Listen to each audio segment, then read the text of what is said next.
Olá pessoal, seja muito bem-vindo a mais uma aula do nosso curso de linguagem SQL.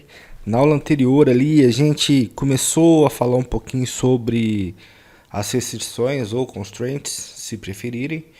E a primeira constraint que a gente vai estudar é a constraint not null, que é a restrição que não permite que a gente insira valores nulos em uma tabela. Só lembrando aí o que a gente havia mencionado, quando a gente está falando de valores nulos, a gente está falando de ausência de valor e não de valor vazio, ok? Então a gente vai agora executar um exemplo aqui para entender como é que funciona essa questão aí de valores nulos.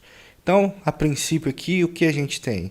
A gente tem aqui a criação de uma tabela, pessoas que a gente já conhece, a criação de alguns campos, pessoa ID, nome, sobrenome e idade, só que tem uma questão aqui que a gente ainda não viu, que é a questão da constraint not null. Então eu vou apagar aqui e vou falar, olha, a coluna pessoa, ela é do tipo inteiro, só que ela não permite valores nulos. Deixa eu mudar a cor aqui. Ela não permite valores nulos. Então, se eu tentar se eu tentar fazer uma inserção de dados nessa tabela e não passar esse valor do pessoal ID, ele tem que me retornar o erro. Assim como para a coluna nome e assim para a coluna sobrenome. A única coluna que permite aqui eu não passar nenhum tipo de valor é a coluna idade. Ok, pessoal? Então vamos fazer um exemplo aqui para ver como que isso funciona. Então, vou fechar aqui a caneta, vou executar aqui, vou ver se existe a tabela criada, a tabela pessoas foi criada. Então eu vou executar o comando use curso, o comando drop table pessoas, create table com as opções de not null que eu defini aqui, vou executar. Agora vamos prestar atenção aqui. Então a gente criou a nossa tabela aqui e vamos executar agora. Repare que aqui no nosso insert, eu estou passando apenas o pessoa ID, o nome e a idade. Então, isso é para simular o erro. Eu estou passando só o pessoa ID, um nome e a idade. Então, o sobrenome aqui eu não estou passando, ó. Só que ele é not null.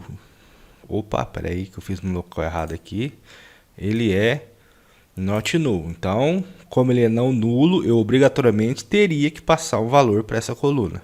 Só que eu não estou passando de propósito. Então, vamos inserir aqui. Olha o que vai acontecer.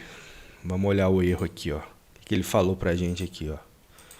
Ele falou assim, olha, o campo, ou seja, o field sobrenome doesn't have a default value. Então ele falou assim, olha, este campo aqui, ó, sobrenome, ele precisa de um valor. Então, eu não vou conseguir inserir dados, aliás, não vou conseguir inserir esses valores na tabela, por quê? Porque este campo aqui está definido como não nulo e ele não está presente aqui nas minhas colunas aqui. Então, esse insert vai falhar. Como que eu corrijo esse problema? Aqui no insert eu tenho que passar o sobrenome. Então vou colocar a coluna sobrenome aqui. E vou colocar aqui, por exemplo, João Silva. Ok? Agora estou passando os valores, vou dar o insert e ele conseguiu fazer o insert. Porque agora eu estou passando, está aqui João da Silva, todas as colunas para o meu comando insert, para a minha tabela, ok? Se eu tirar aqui, por exemplo, 25, que é a idade, ó, vou tirar o 25 daqui e vou tirar o 25, a coluna idade aqui. Se eu realizar esse insert, ele vai funcionar. Se eu executar aqui, ele funcionou. Por quê? Repare que aqui A coluna idade, ela não tem aqui a constraint ou a restrição not null. Então, ela permite que eu insira valores nulos para essa coluna aqui. Ok, pessoal? Então, toda vez que eu precisar definir uma coluna e eu não posso deixar de inserir valores naquelas colunas que eu defini, eu coloco aqui a instrução not null em todas as colunas que eu não quero que fique sem valores. Ok, pessoal? Assim eu proíbo, crio uma regra para o meu banco de dados que não permita a não inserção de valores em determinadas colunas. Ok, pessoal? Então, essa foi a instrução not null. Aguardo vocês na nossa próxima aula. Até mais.